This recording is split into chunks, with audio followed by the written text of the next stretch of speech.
ಸ್ನೇಹಿತರೆ ನಮಸ್ತೆ, ನಿಮಗೆಲ್ಲ ಮತ್ತೊಮ್ಮೆ ಯಾದಗಿರಿ ನ್ಯೂಸ್ಗೆ ಸ್ವಾಗತ. ನೀವು ನೋಡ್ತಾ ಇದ್ದೀರಾ ಯಾದಗಿರಿ ನ್ಯೂಸ್.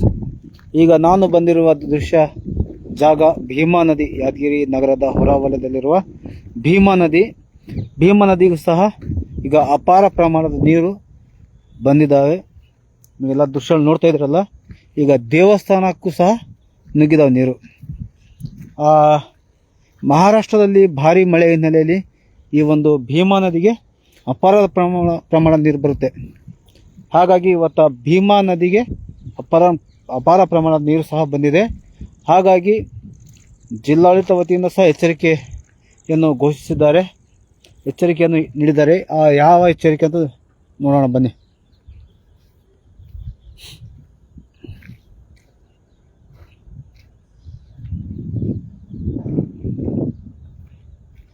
ಸ್ನೇಹಿತರೆ, ಈಗಾಗಲೇ ಕಂಗಳೇಶ್ವರ ದೇವಸ್ಥಾನ ಮತ್ತು ವೀರಾಂಜನೇಯ ಸ್ವಾಮಿ ದೇವಸ್ಥಾನಗಳಲ್ಲಿ ನೀರು ನುಗ್ಗಿವೆ. ನೀವು ದೃಶ್ಯ ನೋಡ್ತಿರಲ್ಲ. ಇನ್ನು ನಾನು ಅಲ್ಲಿ ಕೆಳಗಡೆ ಹೋಗ್ತಾ ಇದ್ದೇನೆ, ಅಲ್ಲಿಗೆ ಹೋಗಿ ತೋರಿಸ್ತೇನೆ. ಅಲ್ಲಿವರೆಗೆ ಎಲ್ಲರೂ ಶೇರ್ ಮಾಡಿ, ಮತ್ತು ದೇವರ ದರ್ಶನ ಯಾರ್ಯಾರು ಪಡೆದುಕೊಂಡಿದ್ದೀರಿ ಅದ್ರ ಬಗ್ಗೆ ಸಹ ಕಾಮೆಂಟ್ ಮಾಡಿ. ಜನ ದೇವರ ನೋಡೋಕ್ಕೆ ಎಲ್ಲಿಂತೋ ಖರ್ಚು ಮಾಡಿ ಬರ್ತಾರೆ. ನೀವು ಮನೆಯಲ್ಲೇ ಕುಂತು ನೋಡಬಹುದು ದೇವರಿಗೆ. ಹಾಗಾಗಿ ದೇವರ ದರ್ಶನಕ್ಕೆ ಒಂದು ಕಾಮೆಂಟ್ ಮಾಡಿ.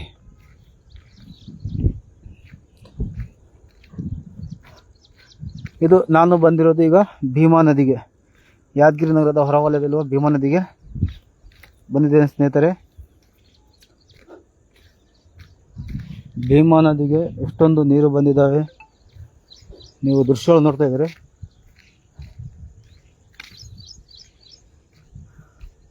ನದಿ ಪಾತ್ರದ ಹಳ್ಳಿಗಳಲ್ಲಿ ಏನು ಜನ ಇರ್ತಾರೆ, ನದಿ ಪಾತ್ರದ ಹಳ್ಳಿಗಳಲ್ಲಿ ಪ್ರವಾಹ ಸಾಧ್ಯತೆ ಮುನ್ನೆಚ್ಚರಿಕೆ ವಹಿಸಲು ಸೂಚನೆಯನ್ನು ಜಿಲ್ಲಾಡಳಿತ ನೀಡಿದೆ.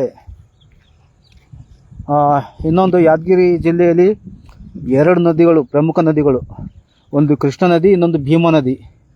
ಈಗ ನಾನು ತೋರಿಸುತ್ತಿರುವ ದೃಶ್ಯ ಭೀಮಾ ನದಿಯ ದೃಶ್ಯ. ಕೃಷ್ಣ ನದಿ ಸುರಪುರ ತಾಲೂಕಿನಲ್ಲಿ ಬರುತ್ತೆ. ಈಗ ನಮ್ಮ ಯಾದಗಿರಿ ತಾಲೂಕಿನಲ್ಲಿರುವುದು ಭೀಮಾ ನದಿ ದೃಶ್ಯ ನೀವು ನೋಡ್ತಾ ಇದ್ದೀರಲ್ಲ.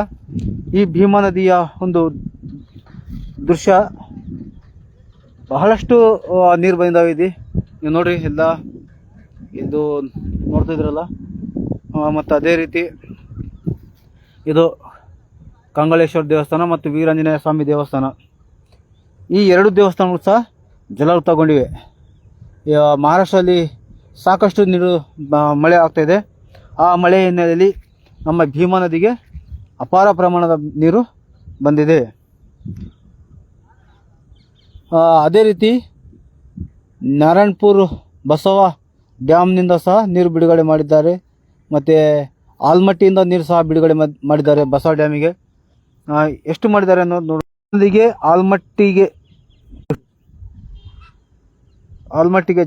ಆಲ್ಮಟ್ಟಿ ಜಲಾಶಯದಿಂದ ನಾರಾಯಣಪುರ ಜಲಾಶಯಕ್ಕೆ ಸುಮಾರು 3 ಲಕ್ಷ ಕ್ಯೂಸೆಕ್ಸ್ ನೀರು, ಅಂದರೆ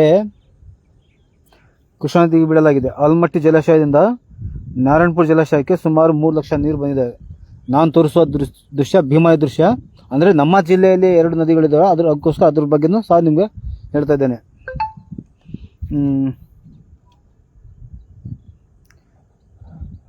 ಯಾದಗಿರಿ ಜಿಲ್ಲೆಯ ನದಿಪಾತ್ರ ಹಳ್ಳಿಗಳಲ್ಲಿ ಪ್ರವಾಹ ಸಂಭವಿಸುವ ಸಾಧ್ಯತೆಗಳಿರುವುದರಿಂದ ಸದರಿ ನದಿಪಾತ್ರ ಗ್ರಾಮಗಳ ಜನರು ನದಿಗೆ ಇಳಿಯದಂತೆ ಹಾಗೂ ತಮ್ಮ ಜಾನುವಾರುಗಳೊಂದಿಗೆ ಸುರಕ್ಷಿತ ಸ್ಥಳದಲ್ಲಿ ಆಶ್ರಯ ಪಡೆಯುವಂತೆ ಹಾಗೂ ಪ್ರವಾಹದ ಕುರಿತು ಮುನ್ನೆಚ್ಚರಿಕೆ ವಹಿಸುವಂತೆ ಯಾದಗಿರಿ ಜಿಲ್ಲಾಧಿಕಾರಿ ಡಾಕ್ಟರ್ ಸುಶೀಲಾ ಬಿ ಅವರು ತಿಳಿಸಿದ್ದಾರೆ.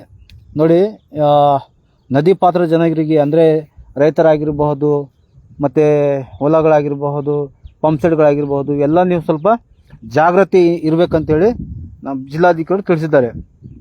ಈ ಕುರಿತು ಏನಾದರೂ ಸಮಸ್ಯೆ ಹಾಗೂ ದೂರುಗಳಿದ್ದಲ್ಲಿ ಗ್ರಾಮಸ್ಥರು ಜಿಲ್ಲಾಡಳಿತ, ಯಾದಗಿರಿ ಮತ್ತು ತಾಲೂಕಾಡಳಿತ ವತಿಯಿಂದ ಸಾರ್ವಜನಿಕರಿಗೆ ಸ್ಪಂದಿಸಲು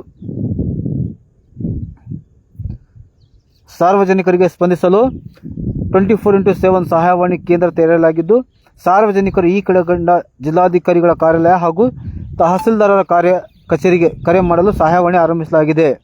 ಯಾದಗಿರಿ ಜಿಲ್ಲಾಧಿಕಾರಿಗಳ ಕಚೇರಿ ಸಹಾಯವಾಣಿ ಕೇಂದ್ರ 08473253950 ಇದ್ದು ತಾಲೂಕು ಮಟ್ಟದ ಸಹಾಯವಾಣಿ ಕೇಂದ್ರ ಯಾದಗಿರಿ ತಹಸೀಲ್ದಾರ್ ಕಚೇರಿ 9901112994 08473253611 ಶಹಾಪುರ್ ತಹಸೀಲ್ದಾರ್ ಕಚೇರಿ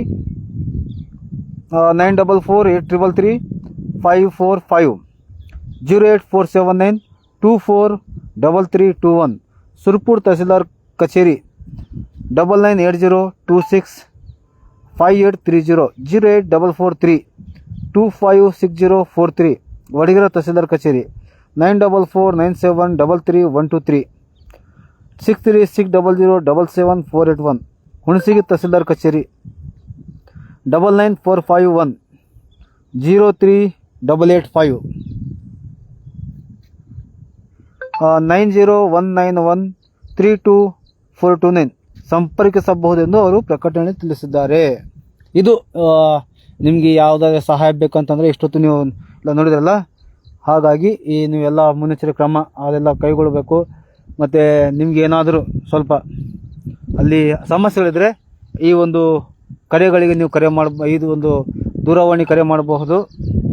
ಮತ್ತು ಸ್ವಲ್ಪ ಯಾಕಂದರೆ ಈಗ ಸತತವಾಗಿ ಮಳೆ ಆಗ್ತಾ ಇದೆ, ನಾವು ಸಹ ಎಚ್ಚರಿಕೆಯಿಂದ ಇರಬೇಕು.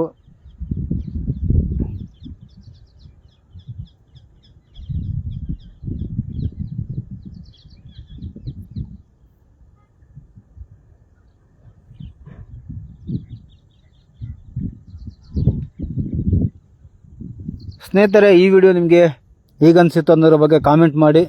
ನಿಮಗೇನಾದರೂ ಈ ನಮ್ಮ ರೈತರಿಗೆ ಮತ್ತು ನದಿ ಪಾತ್ರದ ಜನರಿಗೆ ಅನುಕೂಲ ಆಗಬೇಕಂತಂದರೆ ಈ ವಿಡಿಯೋವನ್ನು ಶೇರ್ ಮಾಡಿ. ಯಾಕಂತಂದರೆ ನಮ್ಮ ಜಿಲ್ಲೆಯಲ್ಲಿ ಪ್ರಮುಖ ನದಿಗಳಿದ್ದಾವೆ. ಒಂದು ಕೃಷ್ಣಾ ನದಿ, ಇನ್ನೊಂದು ಭೀಮಾ ನದಿ. ಈ ಎರಡು ನದಿಗಳಿಗೂ ಸಹ ಅಪಾರ ಪ್ರಮಾಣದ ನೀರು ಬರ್ತಾ ಇದೆ. ಈ ಅಪಾರ ಪ್ರಮಾಣದ ನೀರು ಬರುವುದರಿಂದ ಭಾಳಷ್ಟು ಜನರಿಗೆ ತೊಂದರೆ ಸಹ ಆಗುತ್ತೆ. ಜನರಿಗೆ ಗೊತ್ತಾಗೋದಿಲ್ಲ ಯಾವ ಸಮಯದಲ್ಲಿ ಯಾವ ನೀರು ಬರುತ್ತೆ ಅಂತೇಳಿ. ಹಾಗಾಗಿ ಈ ಒಂದು ವಿಡಿಯೋನ ಶೇರ್ ಏನಾದರೂ ಮಾಡಿದರೆ ಎಲ್ಲರಿಗೂ ಗೊತ್ತಾಗುತ್ತೆ. ಪ್ರತಿಯೊಬ್ಬರು ನೋಡಬಹುದು, ಪ್ರತಿಯೊಬ್ಬರು ಎಚ್ಚರಿಕೆಯಿಂದ ಇರಬಹುದು.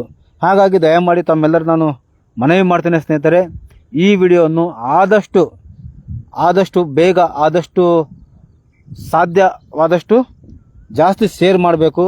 ನೋಡಿ, ಈಗ ಭೀಮಾ ನದಿಯ ರೌದ್ರ ನರ್ತನ ನೀವು ನೋಡ್ತಿದ್ರಿ, ಯಾವ ರೀತಿ ಹೋಗ್ತಾ ಇದೆ ಭೀಮಾ ನದಿ, ಎಷ್ಟು ಸ್ಪೀಡ್ ಇದೆ ನೋಡ್ತಾರಿಲ್ಲ ಸ್ನೇಹಿತರೆ.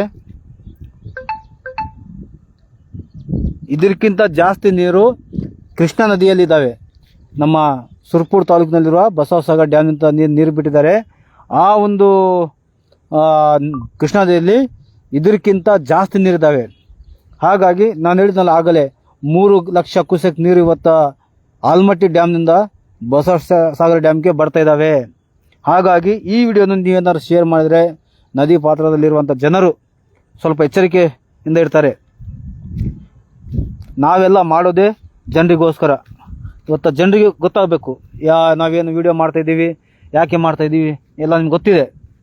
ಹಾಗಾಗಿ ಈ ಒಂದು ವಿಡಿಯೋನ ಏನಾದರೂ ಎಲ್ಲರೂ ತಲುಪಿಸಿದ್ರೆ ಎಲ್ಲರೂ ನೋಡ್ತಾರೆ, ಎಲ್ಲರಿಗೂ ಸಹ ಸಹಾಯ ಆಗುತ್ತೆ. ಕೆಲವೊಬ್ಬರಿಗೆ ಜನರಿಗೆ ಗೊತ್ತಾಗಿಲ್ಲ, ಕೆಲವೊಬ್ರಿಗೆ ಗೊತ್ತಾಗುತ್ತೆ, ಇನ್ನೂ ಕೆಲವೊಬ್ರಿಗೆ ಗೊತ್ತಾಗೋದಿಲ್ಲ. ಹಾಗಾಗಿ ಪ್ರತಿಯೊಬ್ಬರು ಈ ವಿಡಿಯೋನ ಶೇರ್ ಮಾಡಿ.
ಸ್ನೇಹಿತರೆ, ಯಾರ್ಯಾರು ನೋಡ್ತಿದ್ರಲ್ಲ ಎಲ್ಲರೂ ಕಾಮೆಂಟ್ ಮಾಡಿ ನಿಮ್ಮ ಅನಿಸಿಕೆಯನ್ನು ತಿಳಿಸಿ.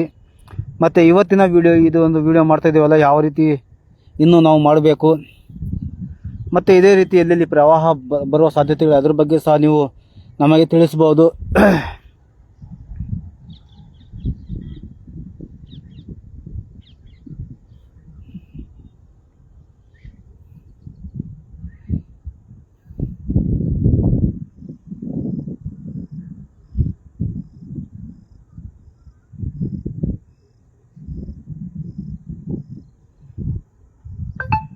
ಸ್ನೇಹಿತರೆ, ಇಲ್ಲಿಗೆ ಈಗ ಲೈವನ್ನು ಎಂಡ್ ಮಾಡ್ತಾಯಿದ್ದೇವೆ.